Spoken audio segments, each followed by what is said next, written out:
is your money, and now many wonder if Congress is spending it wisely. The deadly bridge collapse in Minnesota highlights the need to spend more money to keep you safe on the nation's roads, bridges, and other key infrastructure. Yet Congress has just approved money for what critics charge are wasteful projects. CNN's Jim Acosta is in New York. Jim, this involves a new congressional bill.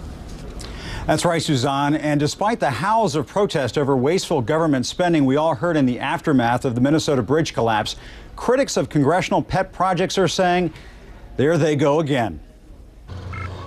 Government watchdogs say members of Congress are bellying up to the taxpayer trough at near record levels.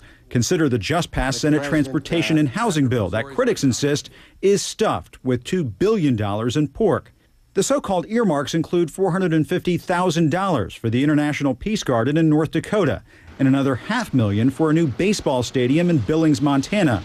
The bill comes less than 2 months after the Minnesota bridge collapse. We've got the largest number of deficit and out-of-compliance bridges in our history, and yet we're going to make a choice to spend money on this rather than the higher priorities. A recent report from the Transportation Department's Inspector General discovered more than $8 billion in pet projects last fiscal year. The study concludes many earmarked projects considered low priority are being funded over higher priority non-earmarked projects. The more that we continue down the road of earmarking, the more at risk we're putting our infrastructure and our people. Over in the House, a new transportation bill that calls for a 5-cent hike in the gas tax for bridge repairs also includes $250,000 for a new bike path located in the Minnesota district of the Transportation Committee Chairman, Jim Oberstar, a cycling enthusiast.